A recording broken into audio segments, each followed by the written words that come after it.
Can y'all hear me now? I'm sorry, guys. I just got through eating something and it's got my stomach hurting. Ugh. Chocolate. It had chocolate in it. I can't do chocolate. Ugh. Let me see. This is a Maqasidic Tafsir, the science of abrogation. Okay, inshallah, y'all should see. Let me put that there.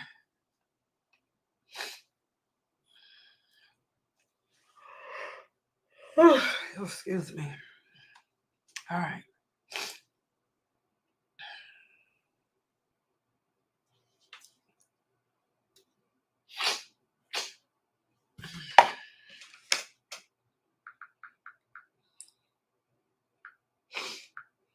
Oh.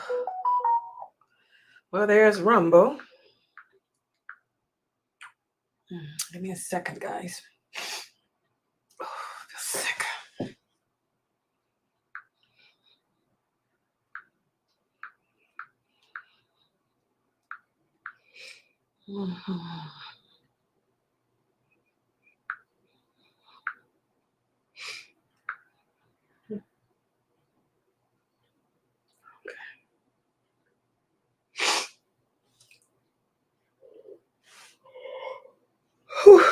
Oh.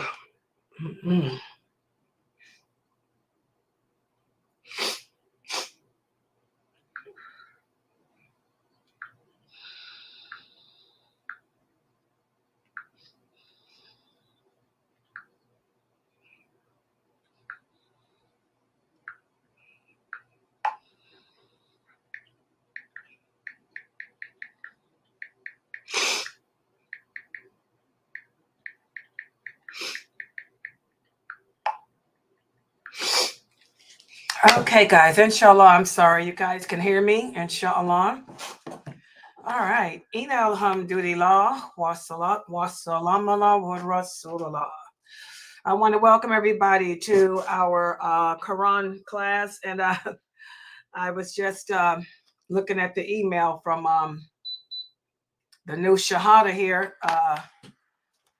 The new Shahadas from my Reddit group. Yeah, I didn't realize that. I didn't plan that. They are saying how Thursdays, it seems like this is the Quran day here at Sunnahfollowers. I didn't think of that, subhanAllah. We had Sheikh Saud with his interpretation and implementation of the Quran class. And then you have me now with my Maqasidic Tafsir. And by the way, for those of you who have not yet purchased the book, there it is up on the screen. The Maqasidic Tafsir. This book is also written by Sheikh Karim Abu Zaid. May Allah bless him and forgive him of all his sins. Ameen. I'm teaching all his books here now, aren't I? Yes. This book is for $19.99. Go to Amazon.com and get a copy of this book. And also, while you're there, make sure that for the new Shahadas who are the people that are new joining me, that you get a copy of the book entitled Get to Know Your Lord. Know Your Lord, because I'm teaching that too. Okay, so for this book, we just completed Sheikh Saud's class. And just based on how he teaches his class, what scientists does Sheikh Saud use in his as a mufassir? Y'all remember what the word mufassir means? What is mufassir? Anybody remember? What is the meaning of the Arabic word mufassir? Mufassir. Interpreter, exactly. We talked about how to interpret the Quran. There's certain sciences that they use. What science does Sheikh Saud use? And by the way, Sheikh Saud that's his specialty, the science of the Quran and the science of Hadith. Hadith. He's on the AMJA committee, the American Muslim jurist. Yeah, Sheikh Saud is an American Muslim jurist. So is Dr. Jamali. Jamali is an American Muslim jurist too. The both of them have PhDs in the science of the Quran and the science of the Hadith. That's what they do. They're jurists. Exactly. Good job. You remembered the meaning of that word, Qadi. Exactly. If they were living in an Islamic country, exactly, Brother Edward, they would be Qadi, judges, jurists. Yeah, they would be jurists, judges if they were in a Muslim country. Exactly. Both of them, if they were in Egypt, they'd be jurists. Exactly. So, what type of science does Sheikh Saud use? What do you guys see him using? There's different branches, different types of Quranic science that the mufassir or the interpreter uses, and you have to excuse me, guys. I ate some chocolate. Oh my God. And it's got me going, oh, because I can't eat chocolate, but hey, what can I say? So what is it? What science do y'all see him incorporating? Let's hear from it. People in the Zoom room, is there anybody alive in Zoom? Analytic. I know he used that one because he breaks it down when he's interpreting the different the words that's in there. So I know that one's for sure analytic. Okay, he used the analytical approach. Mashallah, that is correct. That's one of the sciences that he uses when he, like today, he gave y'all the interpretation of El-Masad, that surah of the Quran, those 5 verses. So what did he use? He used the analytical approach. And what else? Was it just the analytical approach he used? What else did he talk about? What else did he use? And it's a thematic, but I don't know if it's a thematic, if he used that one or not, because if he did, he would have to have the subject and issue of that one. Yeah. I haven't heard him do that. Yeah, he didn't do thematic. Who do y'all know uses thematic? Which one of us uses here at this website uses the thematic approach to everything? You and Dr. Jamal. That's my specialty. Exactly. I'm always, when I do the hadith, when I do the Quran or anything, I always have a theme. When I'm teaching you guys, I always use the thematic approach to everything I do on this website. As far as teaching as a daya, I always have a theme. Okay, so he didn't use the thematic science. He used analytical, and what else? Jamila, based on the questions you were asking him, what other science did he use? Did y'all hear how he was answering Jamila's questions and how he answered Sister Amy's questions when they were asking about why did the prophet's uncle do this? Why did his uncle do that? What approach, what science was Sheikh Saud using to give them the answers and what those verses meant and why Allah said what he said? Come on, it's simple. It's something else that I use. What else? He used the analytical approach and, come on, other people. Good job, Edward. The historical. He used the biography of the Prophet Muhammad, sallallahu alaihi wasallam. Exactly. He sat there and ran down the family, who Abu Lahab's family was and how he was related to the prophet and all of this and why they turned against him and how before he was a prophet, they trusted him. That's history. That's the biography. So he used the historical approach. He used the biography of the Prophet Muhammad sallallahu alaihi wasallam. He also used the analytical approach. So you guys witnessed all 3 of those things with Sheikh Saud. So that's good. And I was so proud to see how Brother Edward, that question you asked Sheikh Saud, man, you blew me away. Mashallah, good job, Jamila. He also used the comparative approach. Exactly. He used the comparative approach. That's how he answered Jamila, with the comparative approach. So these are all the different sciences And by the way, these same sciences go into the hadith too. Okay, these are the sciences that we use to give the explanation of the meaning to you guys. Okay, and you get to see it in action here. Jamali uses analytical, he uses thematic, he also uses linguistic. He used the language, the linguistics. And then he'll use other sciences too, like comparative. He'll throw in comparative. Okay. Dr. Asim, for his class, Dr. Asim is a stickler on linguistics because Dr. Asim also has a PhD in Quranic science, but also he has a PhD in the Fusha language. So Dr. Asim, when he's teaching his class on Saturdays, he's a stickler for words. He's giving us the meaning of those words. He's the one that's always on me, telling me, Sister Layla, pronounce Maqasid. Maqasid.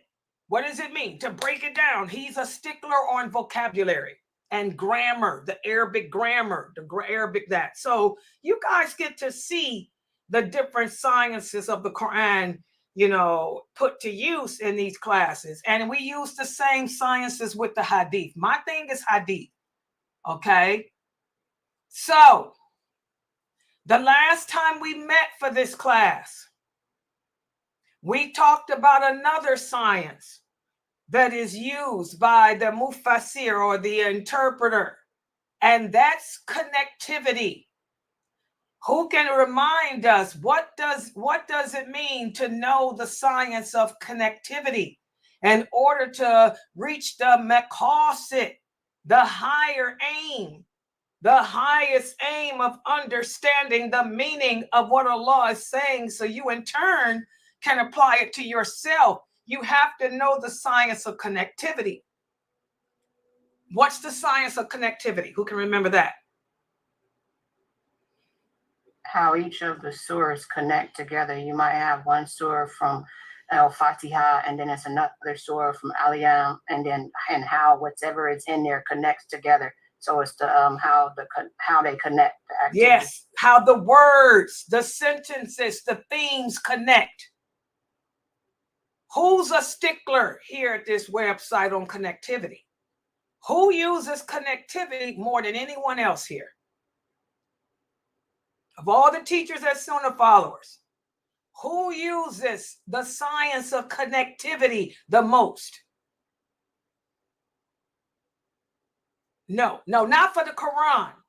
Yeah, Dr. Jamali does. For the Quran, Dr. Jamali uses the science of connectivity more than anybody for the Quran. That's why he's able to tell you sisters his class on Saturdays. He started off with Surah Nisa, then he jumped to Baqarah, he jumped to Nur, he jumped to At-Tahrim. He's showing you connectivity of the Quran.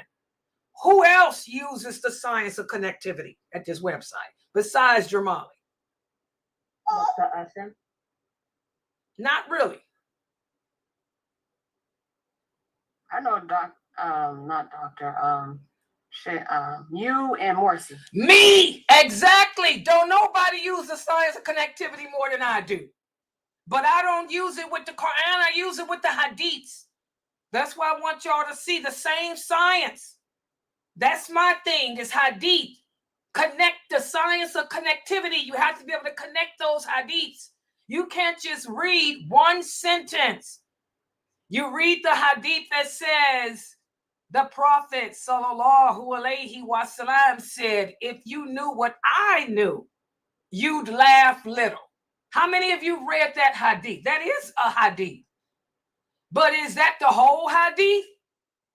Did he just, you read that and you think that means it's haram to laugh? No. You have to connect the dots, the science of connectivity. That's just one sentence of a 10-page sermon the Prophet gave. You got to know how to connect it. That hadith connects with which hadith? Which connects with what? Which connects Okay, so y'all understand. So the science of connectivity is not just used in Quran, but it's also used in Hadith science too. Dramali uses the science of connectivity more than anyone in Quran with the Quran. I use it, period, dot, in everything. That's my thing. My thing is not my thing is analytical, thematic, and connectivity. Those are the three sciences that I use more than anything. Anybody that knows me will say Layla is trained to use the science of and to analyze the words, the phrase, the meaning of the words. That's why I'm always telling y'all, get your Webster's dictionary, look up the meaning. What does the words mean? And I always connect the verse to another one, to another hadith, another hadith to get the big picture. And it's based on a theme. I'll give you guys a theme. For example, your role as a woman or beauty. The theme, the subject can be beauty. Did Allah say it's haram for women to be beautiful? Let's analyze the verse.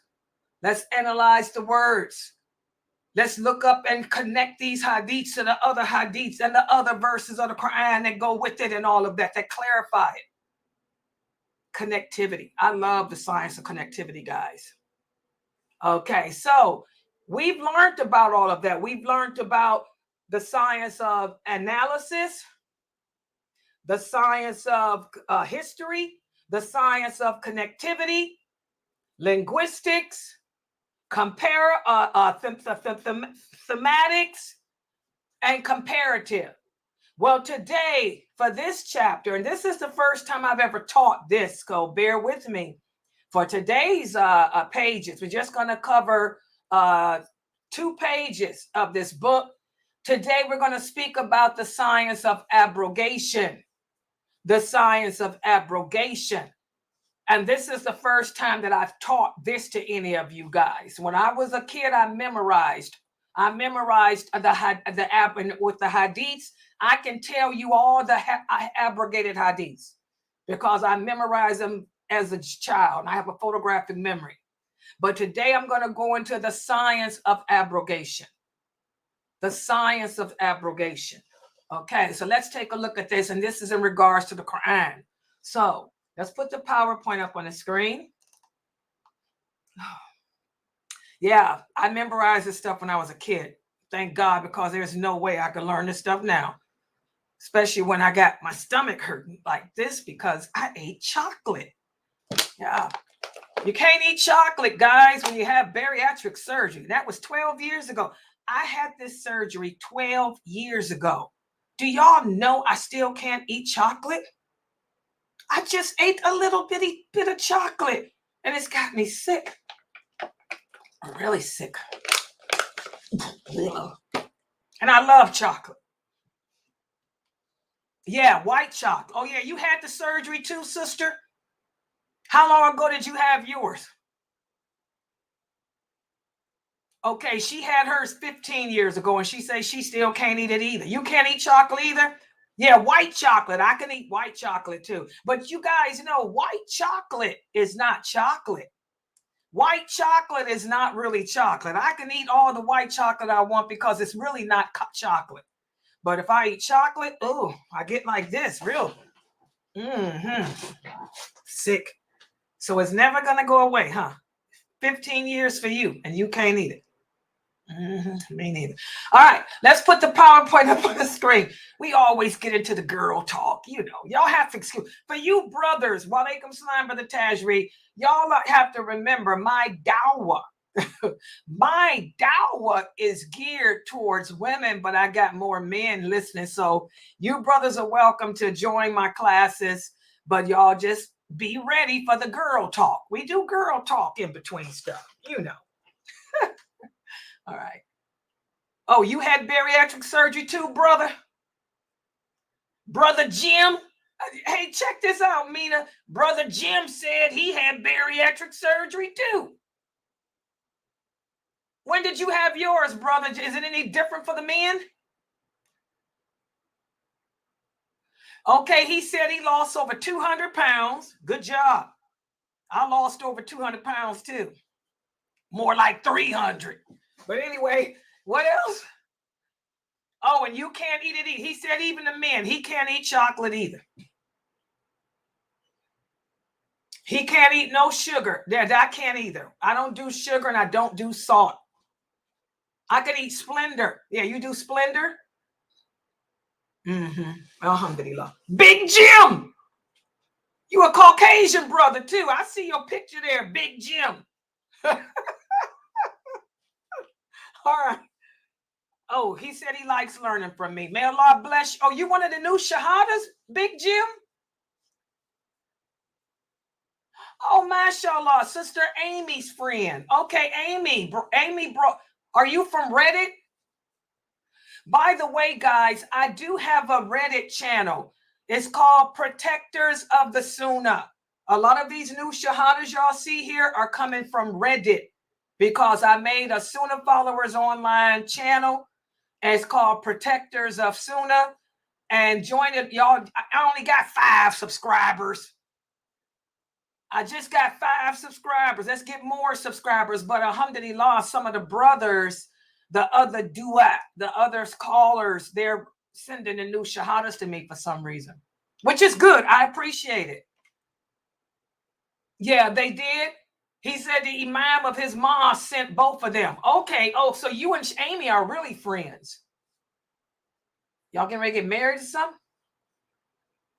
Ain't trying to get in nobody's business, but this is a female website. What's up? You know, we doing a little gossip. Y'all getting ready to hook up?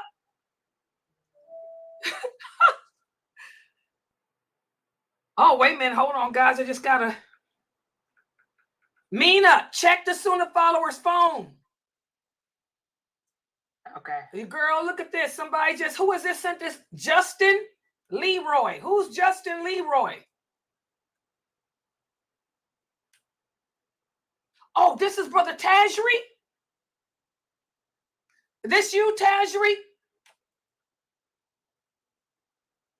Oh, it went. Oh, that was you? Okay, hold on, guys. This is our Sunnahfollowers phone. By the way. That's because it's off, Sister Layla. What's off? Have it on Friday. Oh, that's right. Oh, yeah. Brother Tajri, let me tell y'all what happened. By the way, you know, we need some more donations, guys. Come on. It's the end of the month, the first of the month. We getting ready. We under. Let me tell y'all what's happening. I might not be able to log on here to teach the class tomorrow because, you know, I had to get a professional cable internet so I can stream.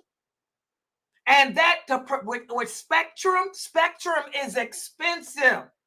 I owe them $200 and something, guys. I'm gonna let y'all know. I ain't got the money. I'm an old lady. You know, I'm 100 years old almost. And I just retired. You know, give me a little bit of water here. I just retired. I'm struggling. I got to make my little welfare check last to the end of the month. I can't pay the internet bill. $200 and something, so it might be cut off tomorrow.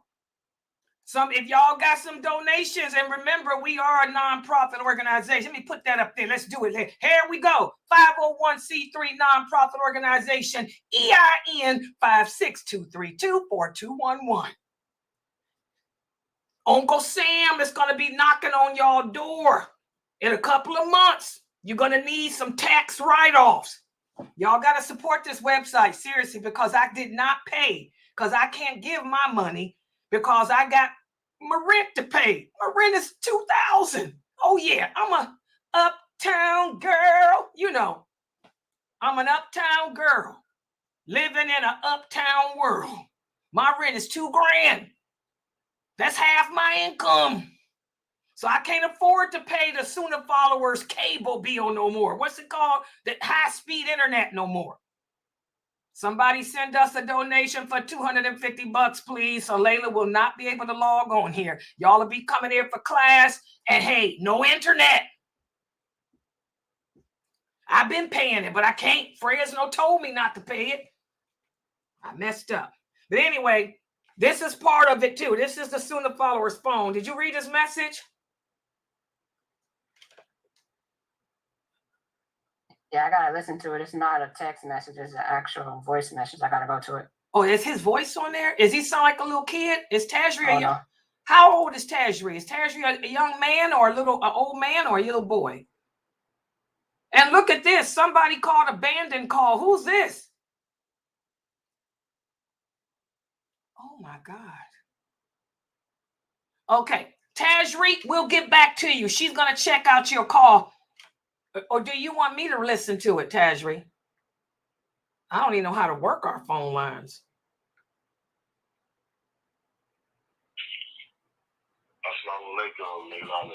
Oh my God, you a man. Hold on. This ain't no little boy.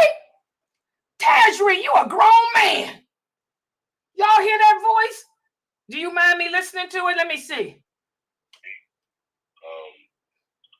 Yeah, I have a question. I was at work today. One of the patient's parents came in. Brother Tajri, how tall are you? About 6'6"? You got a deep voice. You sound like you about 6'6". Hello, what's up, Layla? Sister Layla. He about 6'6". This ain't no little boy. Tajri's a grown man. Let's see. And she was telling me that her son's school, which is a grade school, they teach Bible verses. What? In their studies, like in their textbooks, like they put in Bible verses. What they teach them, like for instance, it was like history course. They have Bible verses in the course. I'm like, what? I've never heard that before. What? It's a thing out right now.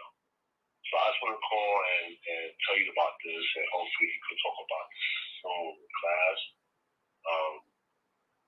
It sounds very disturbing. Yeah, this is a big problem, y'all. He down there where they do that at. Yes, Brother Tajri, exactly. This is what I've been fussing about. These so-called Muslim schools, we have to be careful, guys. The Muslim schools,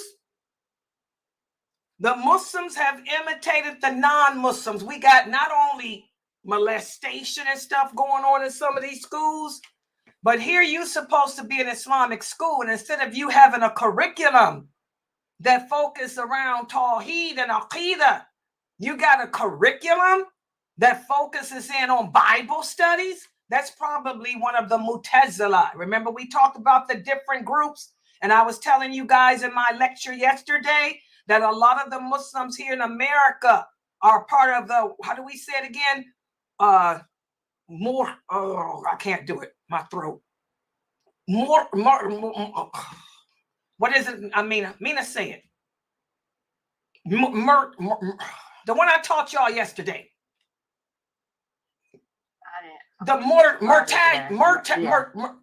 them. They're part of the, the Mu'tazila is their main group. Yeah, that's what's Mutari. Yeah, there you go. Didn't I tell y'all that? I told you, look, he's 6'4". Didn't I tell y'all he was tall? I'm an investigator. Before I retired, guys, I'm a legal investigator. I had to go to school and be trained on how to listen to a person's voice. And from their voice, I can just get an idea of how you look. From your voice tone, I knew you were at least 6'4", 6'6". Okay? I can look at your handwriting. Oh, yeah. I can look at how you sign your name, and I can tell you about your personality. I can tell if you're a person that's confident, if you lack self-esteem, if you're outgoing by how you sign your name. So I'm a trained investigator. I did it for a living. I was good, the best. So I told you he's tall. Good looking, too. Oh, yeah, he's good looking. Twins. Oh, yeah. Brother Justin, Leroy. Oh, yeah. Leroy. Good old Leroy. Ain't they have an old song about Leroy back in the 60s, y'all? All right, that's enough teasing. But yeah, this is a problem. These Muslim schools have incorporated biblical study, theology. And by the way, we're going to talk about that in our 6 o'clock class tomorrow. We're going to talk about how they incorporate theology. These deviant groups incorporate this theology, religious theology, into their curriculum. We'll talk about that. Mm-hmm. Oh, it's a regular school. And she got her kids in there, Brother Tajri.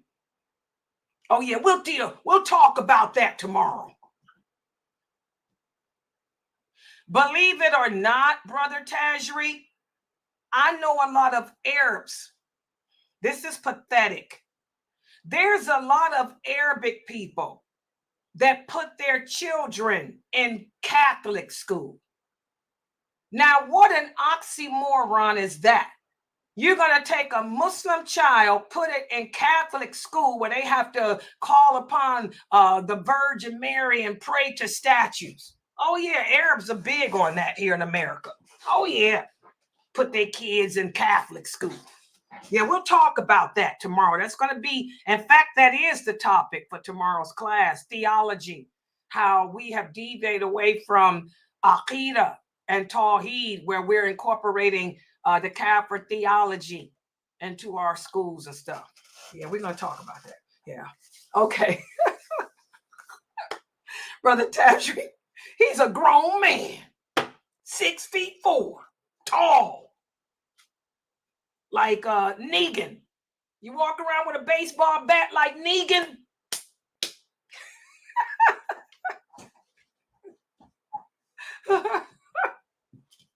Got to keep it real.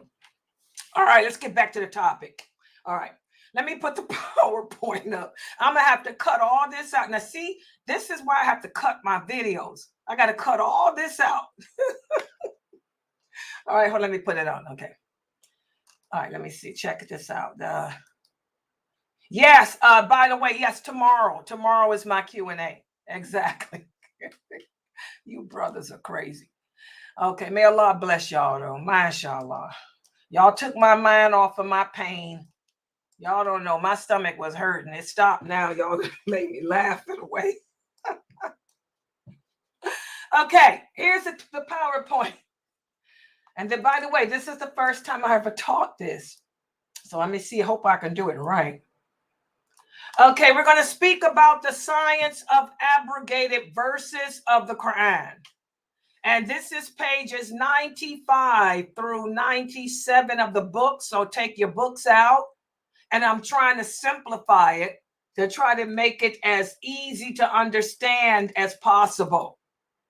Now, let's take a look at this, what Sheikh Kareem Abu Zaid, how he starts us off with this. As he says, abrogation of verses or rulings in the Quran does not reflect a mistake. And this is the number one thing I want you guys to remember from today's lecture.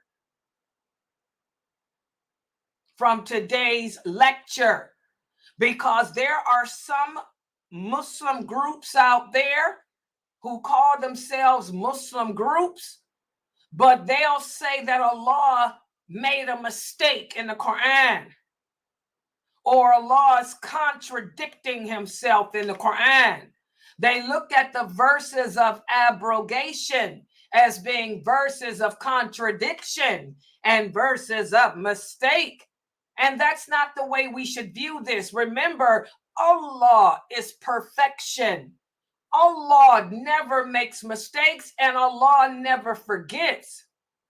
So that's not the correct way to look at the verses of abrogation. Instead, the way we, the people of the Sunnah, and everybody claims to be of the Sunnah, but for those of us who are of the Sunnah, and we try to adapt the understanding of the companions, the correct view is that the verses, and I want y'all to remember this, the verses of abrogation are documentation that show the growth of the community of Muslims that the Prophet Muhammad sallallahu alaihi wasallam was sent to.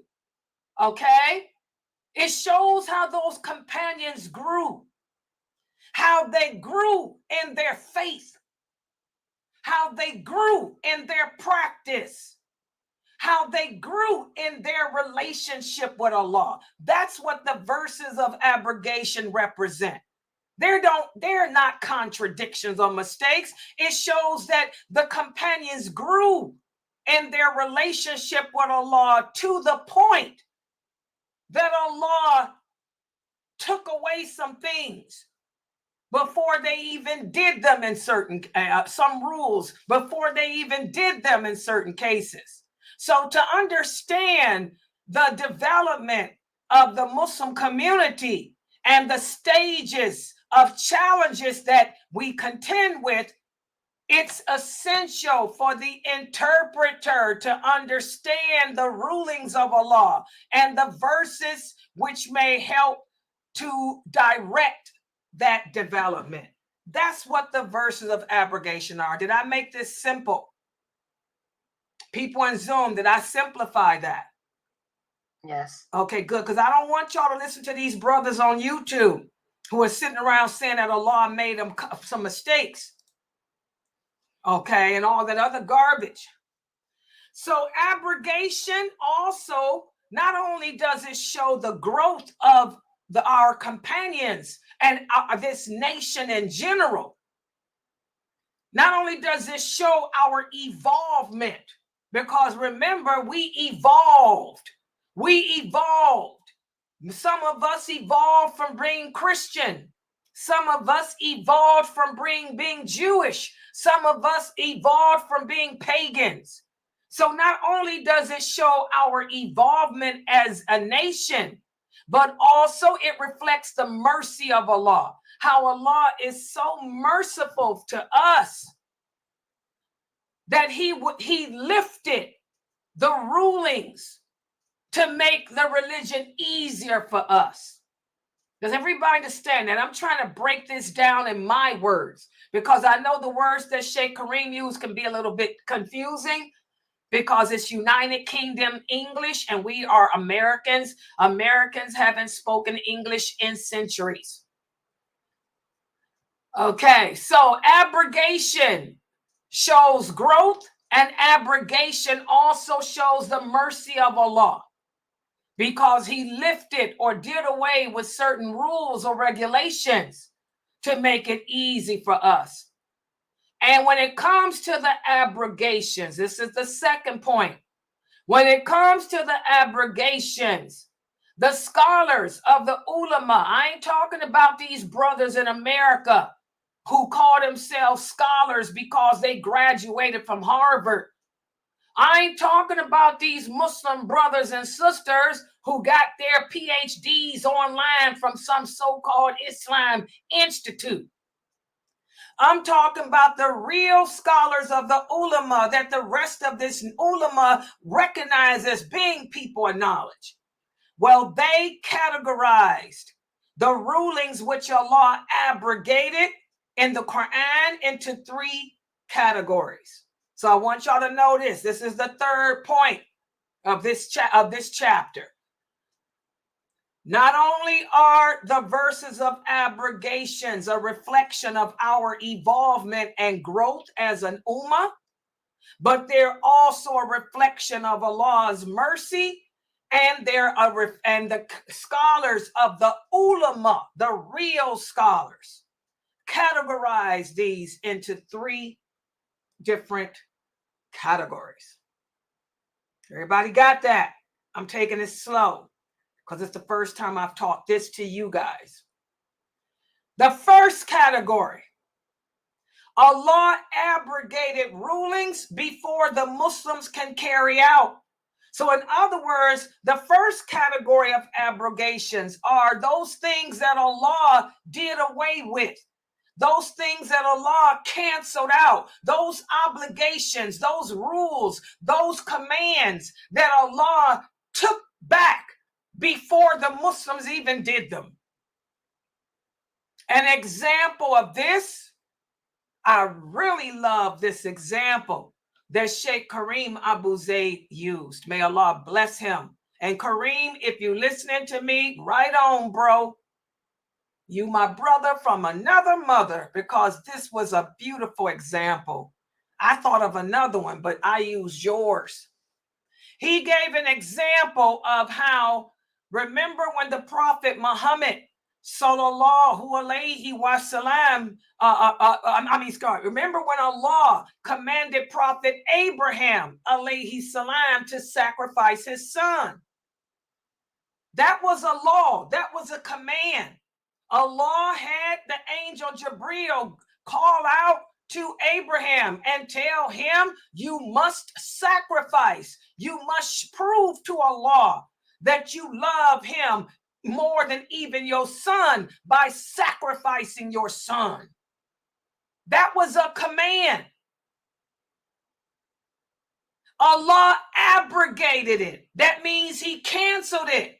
When Abraham went through the motions, he went and got his son. He went and got the rock. He laid his son on the rock. When he rose the knife, that's when Allah said, stop. You don't have to do it. I'm changing that. I'm taking that away from you. That's an abrogation. Do you guys understand? Am I making this clear? Mina, am I breaking this down for them? Yes, yes. Everybody? Yeah. Because a lot of Muslims ask me about abrogated hadiths. The abrogated hadiths are the same, guys. These are commands that Allah may have told us to do, but then he canceled them out. There's a lot of hadiths in Sahih Muslim that are abrogated. For example, in the beginning of Islam, the Prophet sallallahu alaihi wasallam said, do not fast on Saturdays and do not fast on Sundays to show respect to the Jews and the Christians, because these are their days of Sabbath. But when the Jews and the Christians broke their agreement with the Prophet abrogated that. He said, I used to tell you to not fast on Saturdays, to not fast on Sundays, but now I'm canceling that. Fast on Saturdays if you want, or Sundays. A lot of Muslims don't know that that hadith was abrogated. Even today, in 2024, how many of you have heard imams tell y'all that it's haram to fast on Saturday and Sunday? That's not true. That's an abrogated hadith. Well, just like we have an abrogated hadith, this is an example of how Allah will abrogate verses of the Quran too, like he did with Abraham. At first, he commanded Abraham to sacrifice his son. My allergies, I'm sorry, guys. And then he reneged on that command. All right. Where's the dalil? Of course, we always deal with dalil here. Allah says in the interpretation of the meaning, oh, you who have believed, when you wished, here's another example. By the way, here's another one. Let me see. Excuse me. Another example. I forgot. I thought I was getting ready to read the verse of the Quran to you about Abraham. No. Another example of a command that was abrogated was the command for the believers to purify themselves with sincere actions before speaking to the prophet. Now, we talked about this in one of my hadith classes. In the beginning of Islam, as the companions were building up their faith, Allah sent down verses of the Quran telling them, do a good deed. Do a good deed before you ask the Prophet Muhammad to meet with you in private. Here's an example of it. Allah says, oh, you who believe, when you wish to privately speak with the Prophet, present before your consultation a charity, because that's better for you. But if you don't find the means, then indeed Allah is forgiving. Okay, this was canceled out. This is an example of another abrogation of the Quran. Y'all understand? And I gave you an example of a hadith, the hadith about not fasting on Saturdays and Sundays. So abrogations are not mistakes. Abrogations are cancellations. Commands that Allah made and then canceled out. That's the first type. The second category of abrogations are the abrogation of specific rulings that Allah mandated upon previous nations. But he took us away from that. You guys can think of a lot of that. For example, the food. What's the hadith? The Christians and Jews. The Jews were forbidden to eat shellfish. The Jews were forbidden. They couldn't eat shrimp. They couldn't eat lobster. They couldn't eat any scavengers of the sea. That was Allah's way of punishing them for their disobedience. But Allah abrogated that for us. He said lawful for us is everything from the sea, even its dead. So that's an example. And that's the one I came up with. And then Sheikh Kareem Abu Zayd gave us another example. Another example of this is the collecting of blood money as a result of capital punishment. Okay? Wait a minute, hold on. I got the wrong mouse. There it is. At Qisas, we talked about Qisas. What's Qisas? An eye for an eye, a tooth for a tooth. Qisas is prescribed for you in the case of murder, the free for the free. The rule for the children of Israel was Qisas and not blood money. Then Allah revealed blood money to them, and he revealed this ruling to this community as an alleviation of the ruling that applied to the children of Israel. So that's another example. In the case of accidental homicide, say, for example, you got into a car accident and you hit another car and that person died. That wasn't intentional. The family can demand blood money, which is you pay them for the loss of that person. Okay? Rather than capital punishment. So these are examples of how Allah abrogated us of things of laws that he had for the people that came before us. Okay? Remember, Allah tells us in the Quran that he does this as a mercy for us. As a mercy for us. And I can think of another one. Remember the hadith that we just went over? You know, everything I do is going to be hadith. You know, remember the hadith.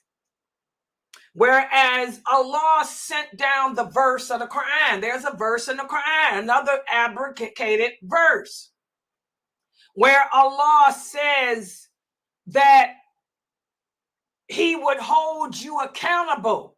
He would hold us accountable for our bad thoughts. When Allah sent that verse down, the companions felt that that was very hard. They said, "Oh, Prophet of Allah, how can it's going to be hard to control what thoughts come into our mind. We pray to Allah. We beg Allah to not hold us accountable for our thoughts." Because that's what Allah did for the Jews. He held the Jews. The Jews were held accountable, guys, for their bad thoughts. So Allah abrogated that too. He said, from now on, I've heard your complaints. I've heard your prayers. I will not hold you accountable for the bad thoughts you have. That's another verse of abrogation. That was another way of this second category happening, where Allah abrogated a ruling that he gave to the people that came before us. The Jews were held accountable for their bad thoughts, but not us. Allah abrogated that. So that's another example. And also, you guys know the direction of the Qibla. Remember that the Christians and Jews, they all prayed facing the direction of Jerusalem. For the first 17 months of Islam, so did we. But then Allah abrogated that. Allah changed the direction of the Qibla from Jerusalem to Mecca for us. So that's another example of this second abrogation.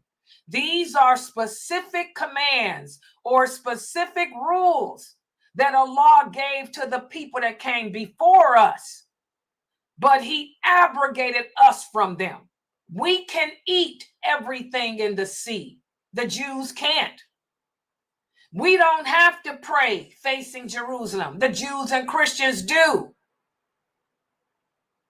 We can do blood money. The Jews couldn't. Okay, so these are examples of the second type. And then this is the third type of abrogation.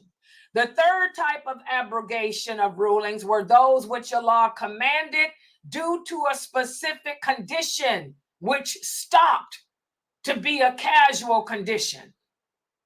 In other words, the initial ruling was lifted. And why was it lifted? I'm going to put this in plain, simple terms. Let me move this up so y'all can see, because this is very bad wording. This is not good English used here. These were rulings that Allah put in effect, and we didn't even have to carry them out. He canceled them before we even carried them out. That's basically, oh, excuse me, wrong mic, mouse. For example, listen to what Allah says in the interpretation of the meaning. Oh, you who have believed, upon you is responsibility for yourselves. Those who have gone astray will not harm you when you have been guided. To Allah is your return altogether. Then to He will inform you of what you used to do. This verse of the Quran was sent down in the beginning of Islam, and it was sent down before the Muslims had the strength to implement change in their society. Remember, the Muslims were oppressed. They were not allowed to practice their religion openly and freely. So they could not enjoin the good. They could not forbid the evil. Okay? They couldn't do anything society-wise. But then, oh, wait a minute. I'm hitting the wrong buttons here. I'm sorry, guys. It's so hard working 10 screens. Wait a minute. I stopped it. Resume. Okay. Okay, man. Hold on. Which one were we on? This one? Yeah, this one. Okay. I'm sorry. And why is that popped up saying Layla's password? I tell y'all, this is just crazy. Oh, I just passed it? Okay, I'm sorry. There it is. Don't y'all like my PowerPoint? There it is. This verse was revealed early before the Muslims had the strength and ability to implement change in their society. But when the Muslims grew and became stronger, that's when they were required to enjoin the good and forbid the evil and engage in battle. Okay? Remember when the Prophet sallallahu alaihi wasallam was in Mecca, Allah did not send the command to fight yet. They had to sit there and endure the oppression. They had to sit there and endure all the evil without doing anything to try to change it, to try to stop it. But when they migrated to Medina, that's when, and they became stronger, that's when Allah sent down a command to fight and do that. Okay. Remember, the Prophet sallallahu alaihi wasallam said, when you see oppression being obeyed and desires being followed, and people preferring the life of this world over the hereafter, and everybody admiring their own opinion, then you take care of yourself, like the days we're in right now. Enjoining the good and forbidding the evil. We can do but so much. You look around you and see the Muslims engaging in so much oppression. The Muslims engaging in so much avarice that all we can do is make dua. I can't do nothing to stop it. We can't stop the war in Gaza. I don't care how you boycott. I don't care how you protest. This is the qadr of Allah, and that ain't the way Muslims fight anyway. We don't fight by boycotting. We don't fight by protesting. That's the way the Kafirs fight, okay? That's why this war is here. We fight through our supplications. We fight through our piety, okay? And that's why the Prophet said, if you live to see calamities like this happening, look at yourself. Change the condition of yourself. So this is the third type of abrogation. These are those rules and commands which Allah commanded due to a specific condition, which then stopped. But if it comes back, let me give y'all another example of this third type, because I know y'all not going to understand this one. When I was putting this PowerPoint together, like I say, it's the first time I taught this. When I grew up, it was just easy to memorize, Layla, which of the hadiths are abrogated, which of the verses of the Quran are abrogated, photographic memory, blah, blah, blah, blah. Okay, it's in my mind. I'll never forget. With this third type, let me give an example. Slavery. Oh, yeah. Slavery doesn't exist today because it ceased. But all the rules that Allah put in effect, they have not been abrogated. They will still have to be abided when it comes back. The only time that we can do slavery is if we had a caliph and did the war against Islam. When those 80 United Nations declare war against all Muslim countries, that's when the war against Islam will happen. And then we'll be fighting. And then slavery and right-hand possessions and all that stuff will come back in effect. And when it comes back in effect, we're going to have to abide by those initial laws. Okay, well, those laws were not abrogated, but there are other laws that did cease. Due to the specific condition that the Muslims were in. That's the best way I can explain this third one to you guys. Okay? And I hope you guys understand it. Okay, let me continue on now. I'm sorry. Now, a lot of people ask about abrogation, the abrogation of the Quran by the Quran. How many of you have heard of that? Abrogation of the Quran by the Quran. And most of the interpreters agree that this does take place. But it's not abrogation. Instead, it's not abrogation of a ruling. Let me see if I can explain. Oh, hit the wrong button again. Let me see if I can explain this to you guys. This is not an abrogation of a command of Allah. Instead, it's a change in the expression of the ruling in a verse. And this is important for the interpreter to understand, because often verses of the Quran do have specific or general meanings, and misinterpreting these meanings can lead to irresponsible leadership, like what we have today. So in this case, 3 classes of abrogation of Quran by Quran have been put into a place. And these are the 3 classes. Number 1, deferral or delay of the revelation. When something is initially revealed in less defined terms, whose clarification was delayed until the need rose. Okay. Then the second class are injunctions that have been interrupted by another injunction or something that initially applied generally but was later specified. And then the third ruling is a ruling with wording that is general, but its ruling is only applicable to a specific group. So those are the three classes of abrogation of the Quran by the Quran. And when we meet for the next class, we're going to talk about these three.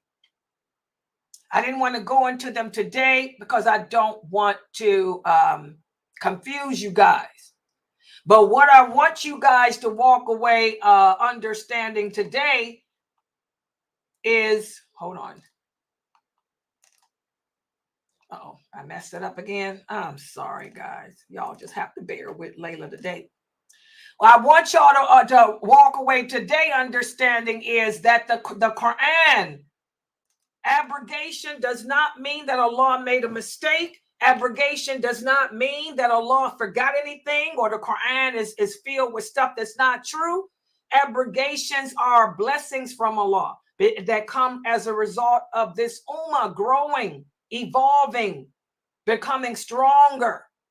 And also those abrogations show our growth. It shows our history, our development as believers. All right. So are there any questions or comments about today's class? These were just these two pages. I tried to keep it simple. I hope I did. Any questions? Zoom people, Mina, did it make sense?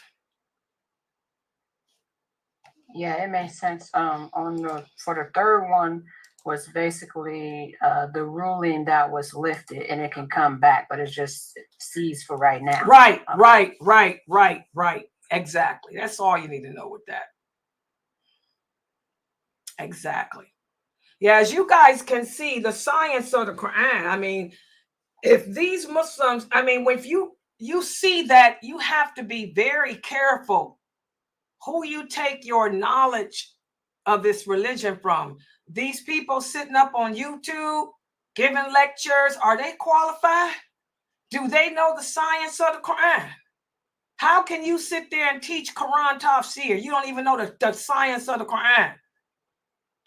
There's a lot. You see, these are all different sciences. We ain't even done. There's more sciences. You don't know the science of abrogation. You don't know the science of connectivity. You don't know the linguistics. You don't know the thematic. You don't know the comparative. You don't know, but you think you can sit here and tell Muslims about this religion, that you can answer questions about Islam? You don't even know the history. You don't know the hadiths. You don't know the biography. You don't even know who the companions were. Y'all see how terrible this is? Now do y'all see why the Muslims are so misguided today? Because they're learning from nobodies. They're learning from nobodies who are telling them just what they want to hear.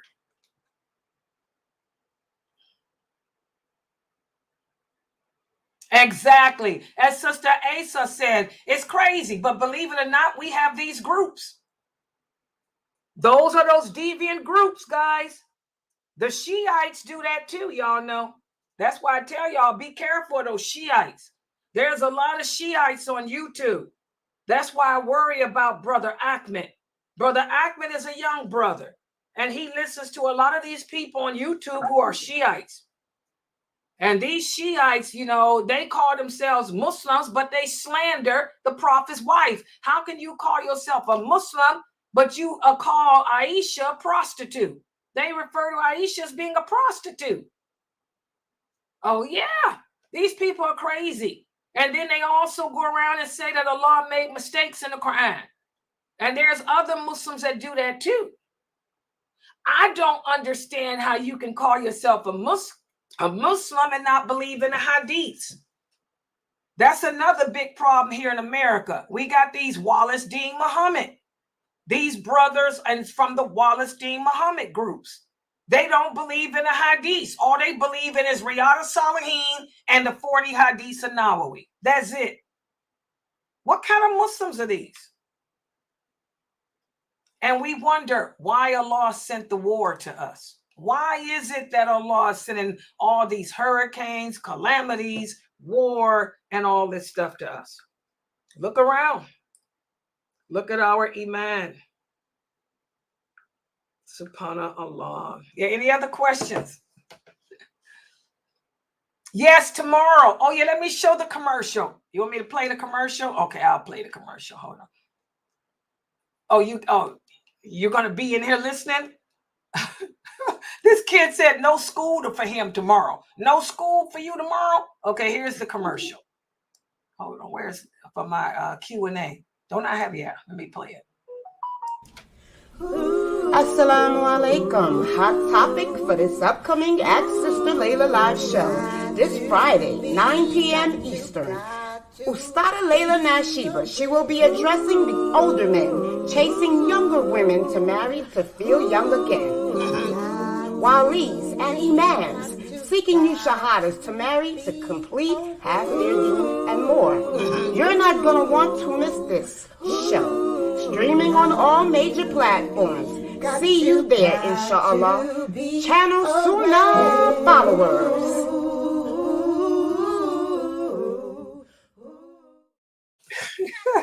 Yeah, that's tomorrow. Yeah, I'm gonna work on that tonight, inshallah. Yeah, like I told you, sisters, Sister Amy, there's a reason for that. That's not Islam. That's not a madhab. I talked to Dr. Jamali. Jamali said there's no madhab. That's those Hanafiya people. Remember we talked about those whatever. That Mutazilite group, they call themselves Hanafiya. That's Hanafiya. They those are Hanafiya, but they don't follow Imam Hanafi. Imam Hanafi never taught them that garbage. They're just another Mortazia group. Mortazia, that's the name. They're a Mortazia group. And I'm going to tell you why those brothers do that, why they don't marry women over 40. It ain't got nothing to do with Islam. It's got to do with them as a man. These old men. Oh, yeah. Men over 40. Something happens to them. If they went to the doctor, they could take care of it. But you know, these same people don't believe in medicine. They don't believe in going to the doctor. So I'm going to tell y'all why they marry girls that's 20 years old. Yeah, we're going to talk about that tomorrow. It ain't got nothing to do with Imam Hanafi, nothing to do with no madhab, nothing to do with Islam. It's some sick man. And I mean literally sick man. Yeah. Yo, you looking forward to the show tomorrow? I don't know. Where's Fresno? They asking me, can some of the sisters gonna get involved? What y'all think? I'm right here now, Sheba. What's up? You gonna be involved tomorrow? That's what the brothers asking. I think I might have my son involved because he be talking mess up in here. Oh, really? We'll bring in the Fresno crew. You know, Snoop Dogg and Tupac. We'll bring in Snoop Dogg and Tupac to talk about it. Yeah, tomorrow. Get the man's perspective for you brothers. Brother or sister Osman, if I told you where I got my Islamic knowledge from, you wouldn't know who they are. That's not really a nice way to introduce yourself. I've been learning Islam since I was 6 years old. And if I were to tell you the names of the people, you wouldn't know them because you're too young. I'm 63 years old. I've been around a long time. And my teachers are dead. They died in the 2000s. And you ain't heard about none of them. So those are not the type of questions that you should go around asking people. And by the way, guys, this is another one of the signs. You know, we don't have no manners.